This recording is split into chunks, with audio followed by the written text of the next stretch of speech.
Assalamualaikum warahmatullahi wabarakatuh.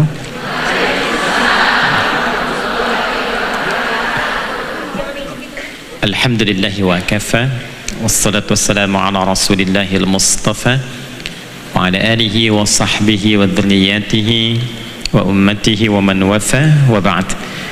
Faya ibadallah, ahbaballahi wa ahbab rasulihi sallallahu alaihi wasallam, usi nafsi wa iyyakum bitaqwallahi faqad fazal muttaqun fala tamutunna illa wa antum muslimun.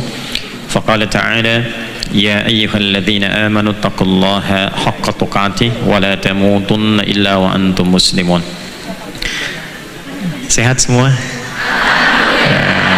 Alhamdulillah. Mudah-mudahan seluruh ibu dan saudariku semua, baik yang ada di dalam area masjid, di sekitaran masjid, dan yang terhubung juga online bersama kajian kita, seluruhnya tanpa kecuali diberkahi oleh Allah Subhanahu wa Ta'ala. Berkah itu tidak cukup dengan amin. Jadi berkah itu ziyadatul khair wastimraruhu.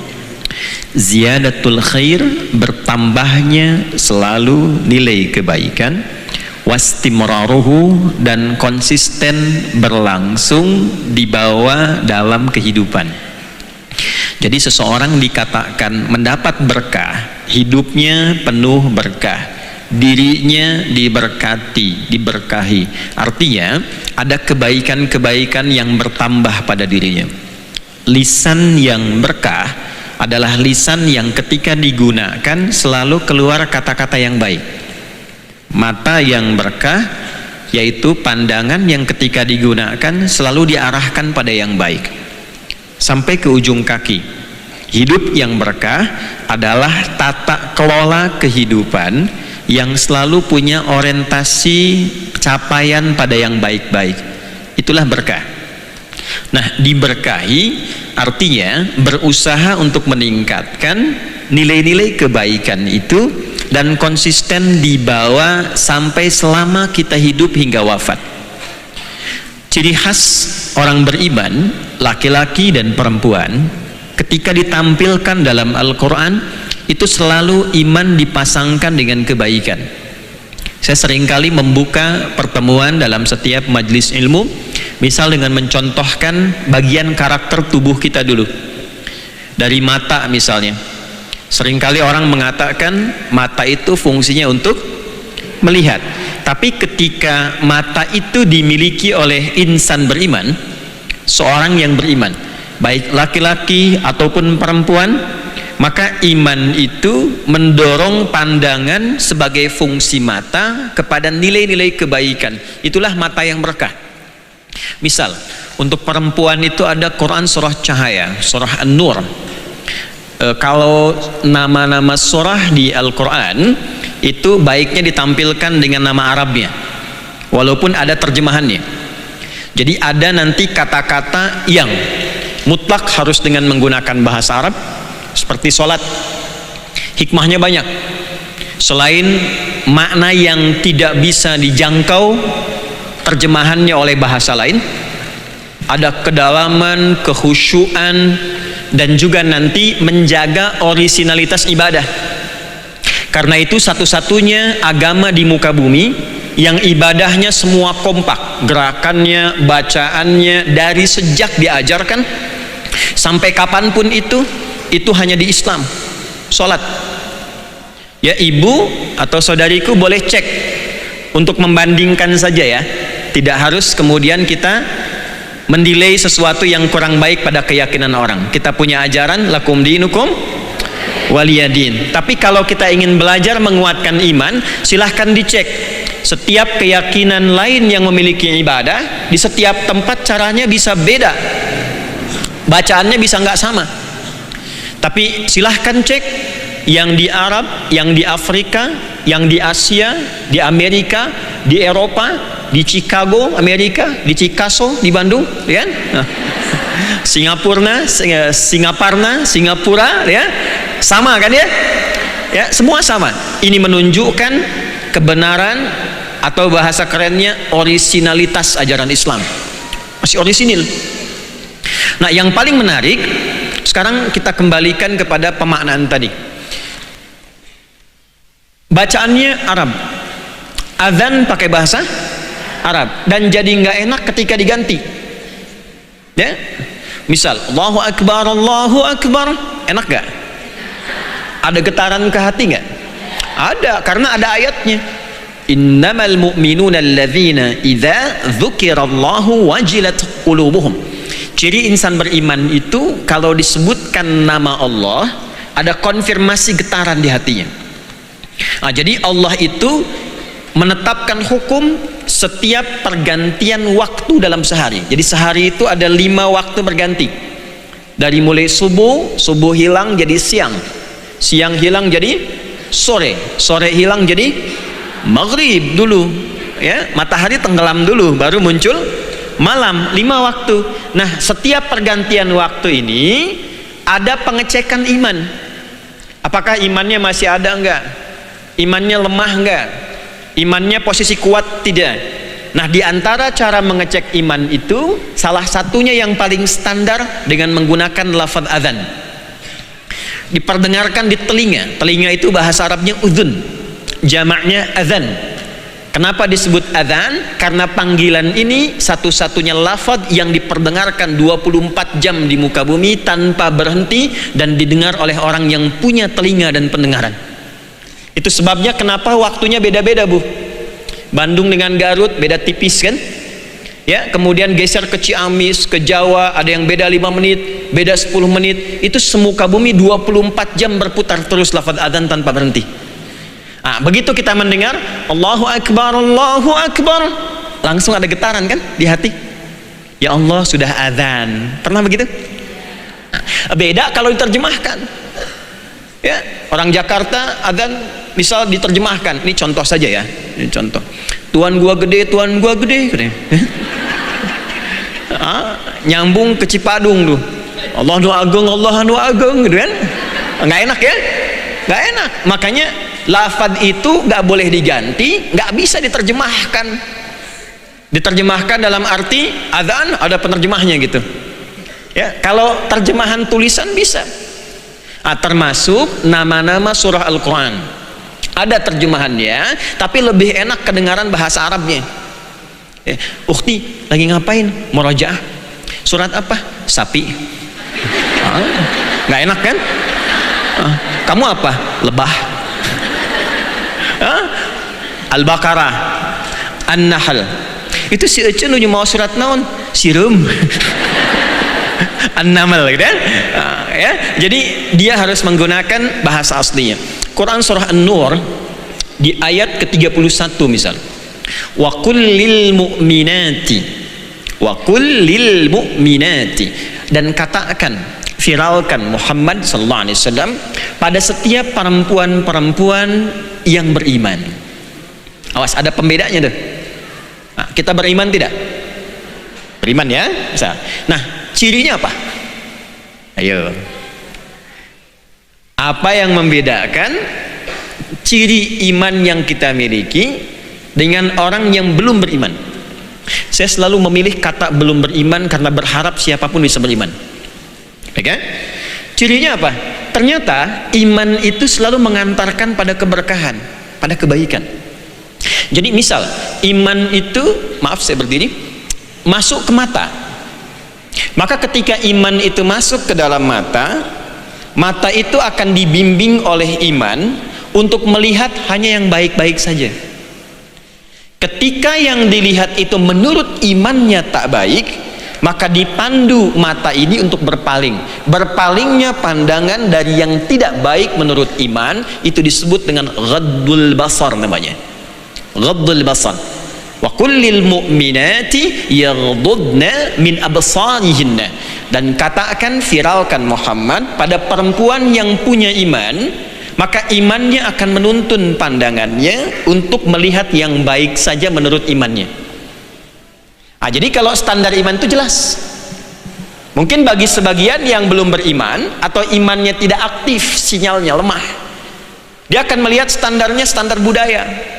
Kalau budaya bisa relatif, ya, di Indonesia dengan Amerika budaya berpakaiannya tak sama. Bagi orang Amerika pakaian minim bisa terhormat, tapi menurut iman tak baik dilihat, palingkan. Dari mata turun ke, oh jangan langsung ke hati aja ya, ke lisan dulu.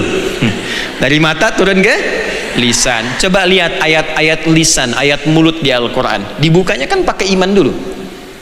Ya ayyuhalladzina amanu, imannya dulu. La yashar qaumin qaum, ya, duhai insan beriman, pandu lisanmu untuk berkata yang baik, itulah berkah. Jauhkan dari yang tak baik, saling mencela itu tak baik. La yaghtab ba'dukum ba'dha, jangan bikin hoax, jangan gosip, itu tak baik. Jadi secara singkat saya ingin membuka dulu kajian kita untuk melihat apakah sampai siang hari ini, di detik ini, diberi kesempatan kita hidup, sudahkah merasakan standar iman yang kita miliki di level mana? Awas ya, karena keripik pun ada standarnya tuh ya, pedas level 1, level 2. Nah, iman kita yang kita miliki di standar yang mana? Apakah lemah, tengah-tengah, atau sudah meningkat? Ciri orang yang standar imannya kuat bukan hanya terlihat pada semangatnya menunaikan ketaatan, rajin sholat, rajin baca Al-Quran.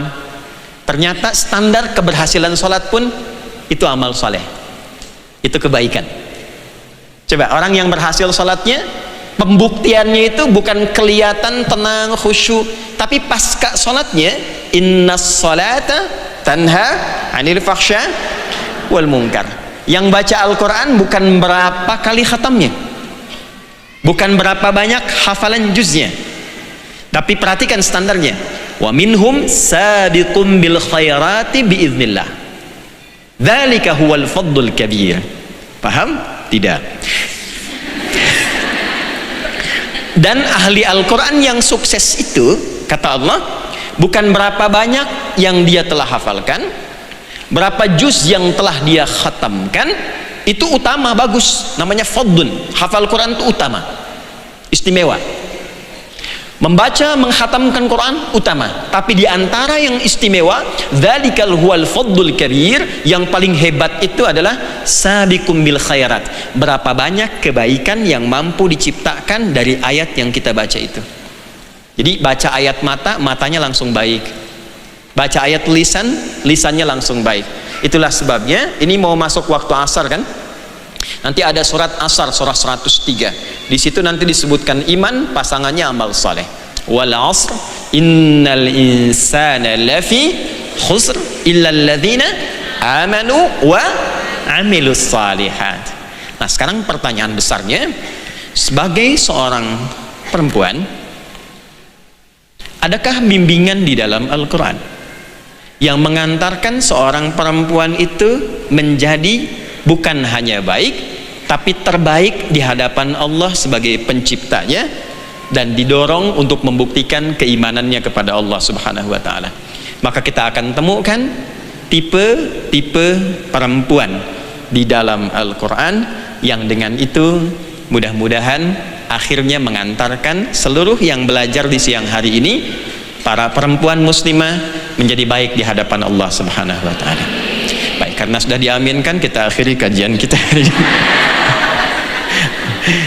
Baik, ini baru mukadimah ya, kita belum mulai. Sekarang mari kita mulai ya.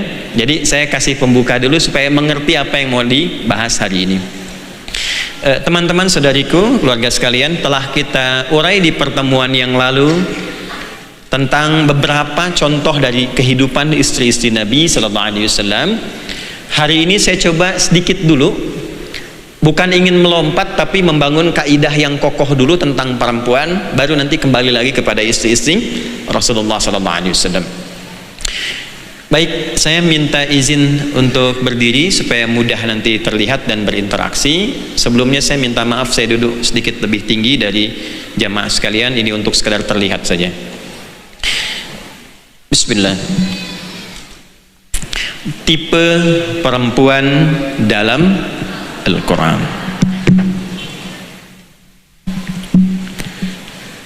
Saya tidak akan tanya kelihatan apa belum, karena sudah sering ya. Kelihatan Bu? Kelihatan Bu? Kelihatan, bagus sih Bu. Belum saya tulis udah kelihatan Bu. tipe perempuan dalam Al-Quran dan Sunnah. Mudah-mudahan terlihat ya, ada layar juga. Mohon maaf pada para laki-laki, pria, muslim, silahkan diikuti saja untuk melihat kira-kira di rumah istrinya masuk tipe yang mana. Dalam Al-Quran dan Sunnah. Dan Sunnah. Saya selalu singkat dengan AQSA, Al-Quran Sunnah Solution. Ini. Yuk kita dasarnya dipelajari dulu ya. Saya senang paham dibandingkan menghafal. Kalau sudah paham itu mudah untuk dikerjakan. Silahkan fokus sebentar. Pertama, kita keluarkan dulu perempuan-perempuan di dalam Al-Quran. Tapi kita buat standarnya dulu. Dari sudut apa? Dari sisi apa kita mengenalnya? Sekarang dari sudut masa dulu, waktu dulu, periodenya. Al-Quran diturunkan pada siapa? Ya, Nabi Muhammad sallallahu alaihi wasallam. Standarnya di sini kita tulis Nabi dulu, Nabi Muhammad sallallahu alaihi wasallam. Kita bagi dua. Pertama, perempuan yang ditampilkan di dalam Al-Quran sebelum eranya Nabi Muhammad sallallahu alaihi wasallam. Siapa sajakah tokoh-tokoh perempuan di dalam Al-Quran yang disebutkan, ditampilkan dan hidupnya sebelum masa Nabi Muhammad sallallahu alaihi wasallam? Baik. Nomor satu kira-kira siapa? Nah, tidak usah dikira-kira, kita langsung tulis saja ya. Satu, Sayyidah Hawa dulu, kan itu yang duluan. Ya, istrinya siapa? Nabi Adam. Dari mana tahu bahwa Sayyidah Hawa itu istrinya Nabi Adam? Ya betul, Al-Quran. Di Quran surah kedua di ayat 35 misalnya. Ini statusnya istri Nabi Adam alaihissalam.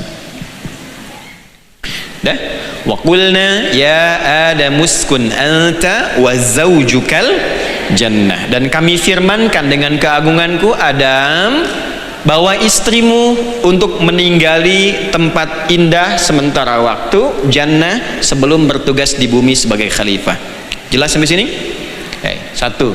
Dua, siapa lagi? Sesuai periodenya dulu ya, kita urutkan pelan-pelan. Gak apa-apa. Ini tidak disebutkan namanya, nama disebutkan dalam riwayat nanti. Di Qurannya hanya disebutkan pasangannya, tapi di situ menunjuk pada istri, berarti masuk pada kategori perempuan. Istri Nabi Nuh, siapa namanya? Ibu Nuh, betul. Ibu Nuh. Ya terserah ibu lah.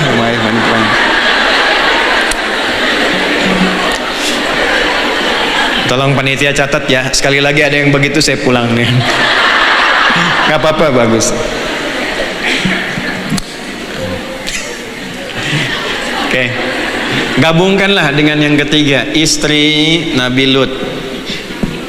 Ya. Ibu? Ya, terserah. Ya. Ada yang menyebutnya yang satu Wa'ilah, yang kedua Wahilah. Ya, tapi itu riwayat. Nanti ada kaidah di dalam tafsir, jika tidak disebutkan namanya secara jelas dan lengkap, ini menunjukkan bahwa karakter, sifat dan keadaan yang berlaku pada perempuan itu akan terjadi lagi di masa depan dengan tokoh yang berbeda, dengan waktu yang tidak sama. Tapi kalau disebutkan namanya jelas dengan keturunannya, ini menunjukkan peristiwa yang dialami oleh tokoh itu hanya akan terjadi pada beliau dan tidak akan pernah dialami oleh siapapun yang hidup lagi di muka bumi. Jelas? Nanti tolong catat betul. Untuk itu tadi saya lambatkan uraiannya supaya para ibu dan saudariku bisa memahami kaidah ini. Nanti kita praktekkan setelah kita urai satu-satu turunannya. Nanti kita paham, oh ini kenapa nggak disebutkan namanya. Karena bukan untuk dicari identitasnya, tapi dipelajari karakternya, sifatnya, bahwa akan ada potensi itu terjadi lagi di masa depan dengan tokoh yang berbeda. Jelas? Ini misalnya kita temukan gabungan ini di Quran surah ke-66 At-Tahrim ya, ayat 10. Sudah? 4. Istri siapa lagi kurang lebih? Ibrahim. Nabi Ibrahim sezaman dengan Nabi Lut alaihissalam. Ada riwayat menyebutkan Nabi Lut itu keponakannya Nabi Ibrahim. Ada riwayat menyebutkan demikian.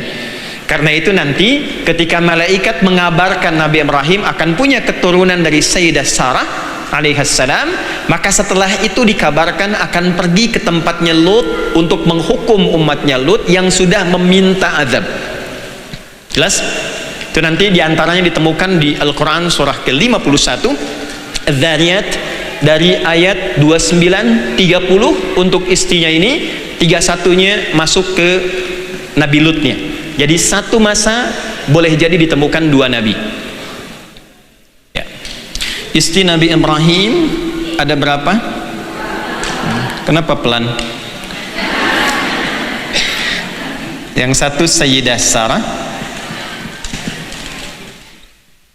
alaihissalam. Kedua siapa? Ya, saya tuliskan 5 ya supaya ketahuan nomornya. Ya, Sayyidah Hajar. Siti itu singkatan yang ada di kita. Bahasa dasarnya Sayyidah. Sayyidah. Sayyidati, nyonya yang aku hormati. Sayyidi, sayyid untuk laki-laki, mister, tuan yang saya hormati. Cuma orang Arab biasanya hanya menyingkat yang laki-laki, sayyidi, sidi. Ya sidi, bapak yang saya hormati. Tapi jarang sayyidati disingkat jadi siti. Karena ada makna lain dari siti, itu nenek artinya. Ya. Ibrahim. Ini Sayyidah, saya tuliskan Sayyidahnya untuk memberikan penghormatan ya. Hajar alaihissalam. Siapa lagi? Sebelum ke zamannya Maryam alaihissalam, itu anaknya Imran dan Hannah alaihimassalam, kita ke eranya Nabi Musa dulu ya. Asya. Sayyidah Asya binti Muzahim.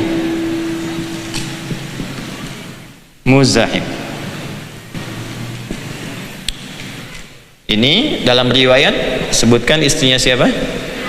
Firaun. Maaf, ini saya kotaki ya. Saya tutup supaya nggak lepas. Kenapa dituliskan Firaunnya? Nanti untuk menunjukkan hal pentingnya. Tuh, saking pentingnya ini suara mic pun berubah tuh ya. Kalau sudah pas, sudah tes bismillah, sudah pas, jangan dirubah lagi ya. Kadang sengaja saya dekatkan, saya jauhkan untuk mengatur volume suara saja. Kemudian ada siapa lagi di era ini? Ibunya Nabi Musa. Oh, nggak pakai oh. Ibunya Musa alaihissalam. Ya kan? Melahirkan, melepas ke sungai Nil. Nanti ayatnya kita akan temukan ya. Ada siapa lagi? Ya, saudarinya Musa alaihissalam. Surat Toha nanti ditemukan. Saudarinya Musa alaihissalam. Ada siapa lagi? 2 orang perempuan yang lagi kesulitan mau ngambil air, kemudian ditolong oleh Musa alaihissalam. Anaknya siapa itu? Anaknya siapa? Nabi Syuaib alaihissalam. Betul. 2 orang perempuan anaknya Nabi Syuaib. Nabi Syuaib alaihissalam di Madian. Baru lewat Musa, kemudian 10 siapa? Sebelum masuk ke Maryam terus Siapa? Istri bangsawan Mesir, betul. Imra'atul Aziz, surat Yusuf. Istri bangsawan Mesir. Diisukan namanya Zulaikha, itu pernah dengar ya? Nah, tapi saya kurang sepakat dengan penamaan itu. Bangsawan Mesir, walaupun ada riwayat. 11. Ratu Balqis, betul. Ini kalau nggak ada hadiahnya cepet nih bang. Surat Saba. 12. Istrinya Imran, ibunya Maryam dulu. Maryam lahir dari mana kan? Ibunya Maryam, istrinya Imran, istri Imran alaihissalam. Nanti ini ada di Quran surah 3 Al-Imran di ayat ke-35. Siapa lagi? Istrinya Nabi Zakaria dulu. Istri Nabi Zakaria, ibunya Nabi Soleh. Ibunya Nabi Soleh, ibunya Nabi Soleh. Setelah itu siapa? Baru Maryam, Bu. Maryam alaihissalam. 15 siapa lagi? Sayyidah Aisyah radhiyallahu ta'ala anha. Sayyidah Aisyah radhiyallahu ta'ala anha. Di surat An-Nur nanti. 16 siapa lagi? Sayyidah Hafsah. Sayyidah Khadijah enggak disebut, nanti ada dalam hadis. Sayyidah Hafsah. Putrinya siapa? Umar bin Khattab radhiyallahu ta'ala anhu. 17 siapa lagi? Sayyidah Zainab di surat Al-Ahzab nanti. Zainab radhiyallahu ta'ala anhu. Siapa lagi? Fatimah nggak disebut, nggak usah ngarang. Ada seorang perempuan yang mengadukan tentang suaminya. Ketika diadukan langsung turun surah, di ayat pembukanya langsung mengarahkan Nabi menyelesaikan kasusnya. Seorang perempuan pengadu, dalam bahasa Arab disebut mujadilah. Peraduannya mujadalah. Boleh diikuti dulu. Allahumma sayyiban nafi'an. Yang di luar bergeser sedikit ya supaya lebih nyaman ya. Maksudnya kalau ada space dibagi supaya tidak banyak kehujanan. Ikuti sedikit. Allahumma hawalaina wala alaina.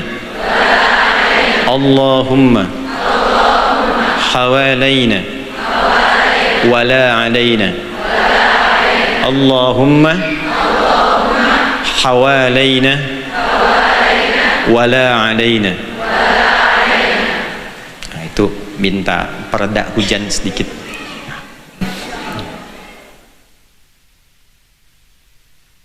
(18) dah di sini. 18 namanya Haulah binti Haulah, istrinya Sa'labah. Haulah. Sebentar.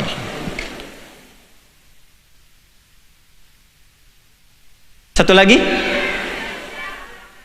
Istrinya Abu Lahab. Wah, giliran istri Abu Lahab ibu hafal ya. Istri Abu Lahab. Ya nggak apa-apa, fokus ini. Sudah? Ya, baca surat Al-Lahab. A'udzu billahi minasy syaithanir rajim. Bismillahirrahmanirrahim.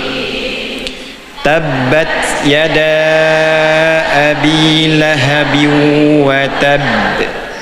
ما أغنى عنه ماله وما كسب سيصلى نارا ذات لهب وامرأته حمالة